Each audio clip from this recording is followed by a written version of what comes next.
Good afternoon, I'm Joey Only, your Caribou Weather Dude, looking at the weather for the rest of this work week. We are in the coldest time of the year in the far north, most typically speaking, and that air is trying to breathe out all across Canada as we speak. We are going to get our share of that, of course. It will be short-lived because snow, Pacific weather is fighting it. Let's go and talk about it. This is bad news. My God. Falling out right now. Anything could happen. Wow. I'll watch the video later. Feel the heat. I need more milk, I need water. Ain't dry mopping this. We'll start, as I so often like to do, by looking at the 500 millibar animation. That's where the beginning of the jet stream is. That's where the airplanes, the bottom end of where the airplanes fly. And so we're having a look, and we can see there's a lot of Pacific weather pushing up against us, and we got a lot of Arctic air pushing back. Across the country, it's going to make for some big snowstorm stories. There's already been flash freezes and things like that.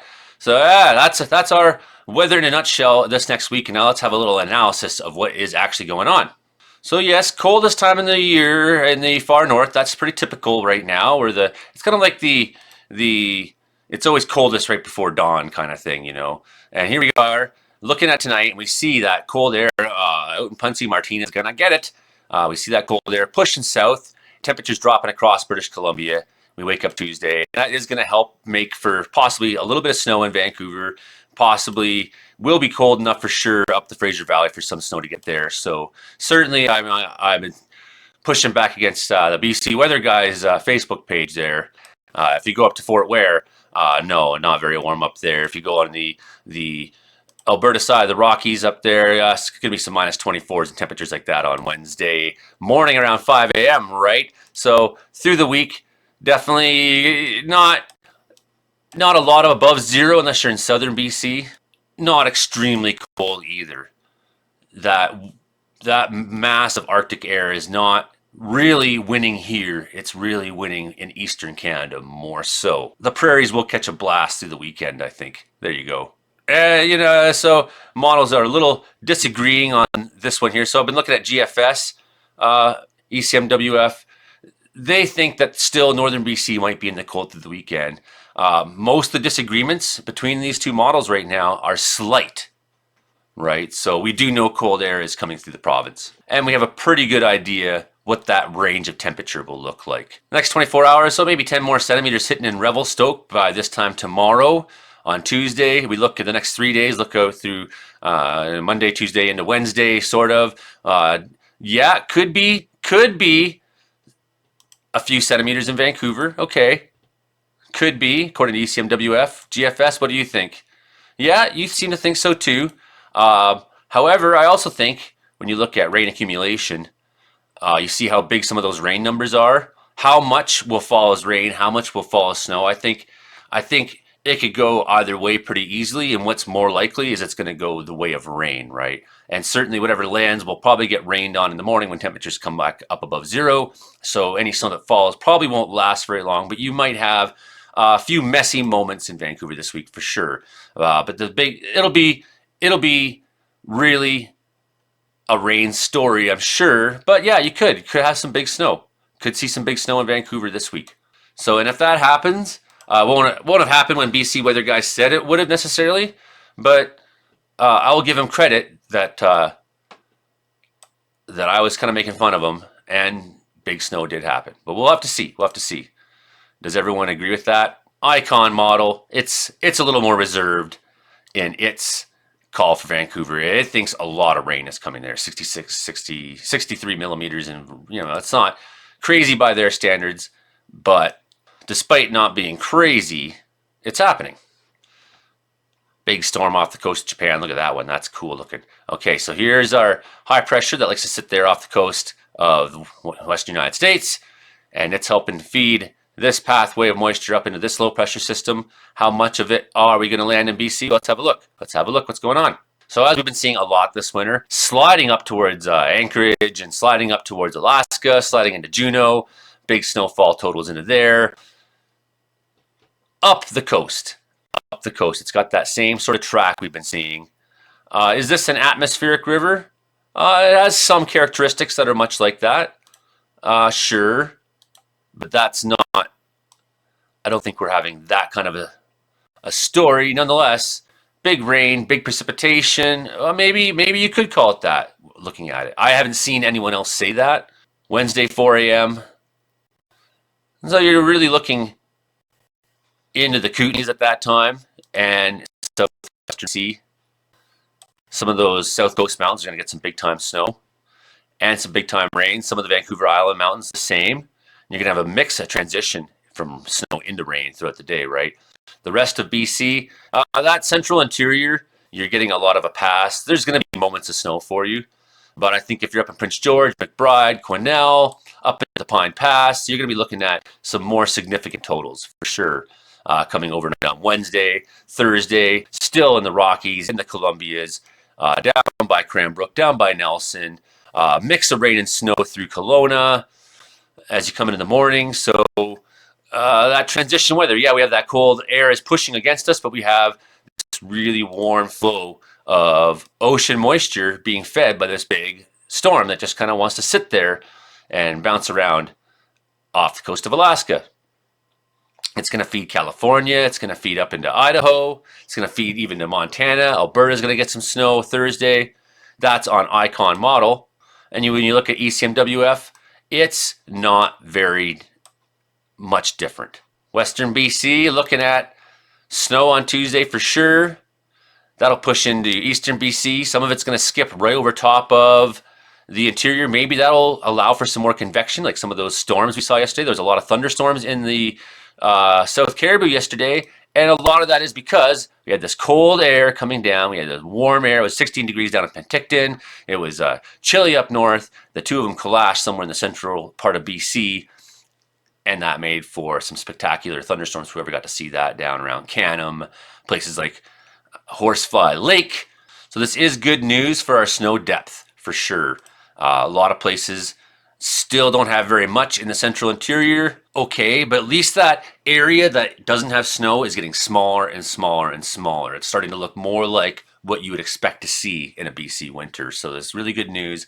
I'm going to talk this week. I got another presentation all about looking at this next fire season coming up, and I'm going to compare it. I'm going to compare what's going on in the ocean right now to other years in BC and what our weather was like those years. So people are really afraid about a bad fire season this year, and they, I understand because things have been very dry and we've been in that drought condition, which is easing, definitely easing, except for in northeastern BC. But as you go through this week, there's a lot of precipitation, a lot of moisture going to be coming through. We're going to see some change in the drought conditions in BC. It's going to, some improvement a little, right? And we know big precipitation could make for a quick improvement this summer. So are we going to have a rainy summer? I think there's a chance of it. So I'm going to make a video this week. I'm sorry, I've been kind of distracted by battles going on in town. And if you've been following me on Facebook at all, you'll probably be aware of some of that, in which over the last 2 years, people have repeatedly told me that they've been bullied in Barkerville, that management is treating them poorly. I was vocal about that. I was kind of stupid, I guess. I walked up the street freely, as we've always done in this town, and got booted at a Barkerville and then given a permanent ban. And I was curious, because everyone knows me as Joey Only, how the very next day Barkerville knew my legal name and had my mailbox number and all that to send me this letter banning me from the park. And now the mail carrier even saying, because his husband is one of the managers at Barkerville, I'm gonna run this guy out of town, about me on Facebook yesterday. He's the mailman. And suddenly I'm starting to wonder how Barkerville got that information. So there's some fighting going on in town right now, and I'm not putting up with it. Avalanche Canada right now, we had a fatality this weekend, somewhere right on the BC-Alberta border. So I know it was responded to by some Fernie Search and Rescue, and I know Pincher Creek and places like that also. So a group of snowmobilers triggered an avalanche. It was 2 guys and 2 children is what it was. Castle Wildland Provincial Park, 2 people were initially caught. 1 person was able to escape, but 1 person was fully buried. Size 3, measured 200 meters wide, ran for 250 meters, crown depth 40 centimeters. Avalanche believed to have failed in a layer of faceted crystals on a crust that was buried at the start of February. Despite conducting a companion rescue search, the group was unable to locate the buried victim and wrote out the call for help. The next day, they found him. He was deceased. So it was 2 adults and 2 children. Children, it described in another information release that was given out yesterday out of Pincher Creek. I don't know what age those children are, but 3 of them managed to escape the avalanche. 1 did not. So conditions aren't good right now, okay? We just got fresh snow. It's piling on, and people are all excited. They're like, wow, cool. Finally some snow. Let's get out there. And you may be putting your life at risk. Don't let the storm day fever lure you into big terrain features. So they even got what I'm saying. Things may get a little better this week, they say, but you got to check this every day. High right now here in Wells. So if you head out to Yanks Peak anyhow, most terrain is pretty moderate for slope up there.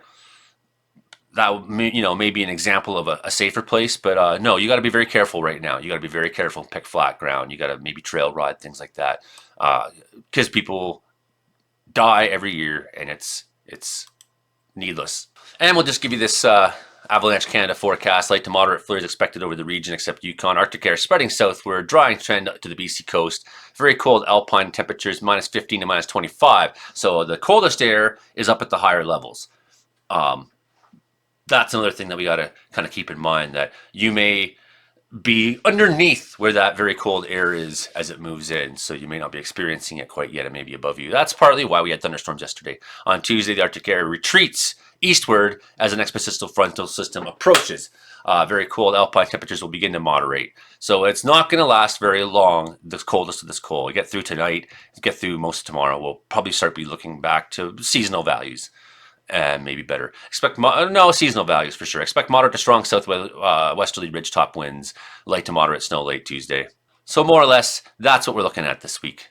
And yeah, thank you for supporting me. I really appreciate it. Definitely, I'm in a real battle in my town right now.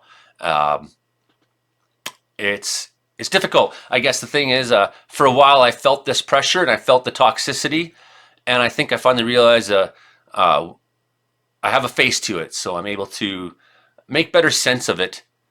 I think I'm able to feel a little better about myself in this place, and I'm having a lot of people write to me in my own community and come to my side. So we are going to get through this, but it is going to involve some phone calls, some letter writing. I'm definitely going to be approaching a lot of different places to talk about all of this. So you can always catch kind of the full story on last week's edition of the Meteorological Report here on my channel. Do hit like, subscribe. Thank you to all my patrons and supporters. I apologize if I've not been on top of the weather this week. For a while, it was just things get boring sometimes at this time of year for a little while. You hit a lull in the weather, and next thing you know, it's just like, wow, day after day of like, well, you look out your window and see what the weather is. Nothing's changing, right? And then, but I got distracted and kind of dropped the ball on the stories of all this changing. I should have had videos last week, Wednesday, Thursday already. I've even been accused of stealing 40 cords of firewood in town, right? So there's like slander going around, gossip, people pushing on me, people in my community writing to me and telling me they're scared, and I'm speaking out. That's what I do. Anyways, thank you very much for supporting me. I want to be your weatherman, and you know why? Because I have this information in my head. I'm like, if I don't share it, and if someone goes out there and dies in an avalanche today, and I didn't take the knowledge I had and say out loud to somewhere in the world, hey, be careful this week, conditions are really bad, I would be a bad person in my mind. I have to give this away. So if you choose to support me, thank you very much, but you don't have to. This is always going to be, Interior Weather and Wilderness Watchers will always be free, so long as you abide by the group rules. And my channel, you can always watch, come here. Anyways, thank you very much, everybody. Look forward this week to, I got 2 more videos coming. One will definitely be about yesterday's thunder snows. It's not that unusual. Some footage and whatnot. And also look forward to fire season forecast. My first official Joey fire season forecast. Okay, bye now.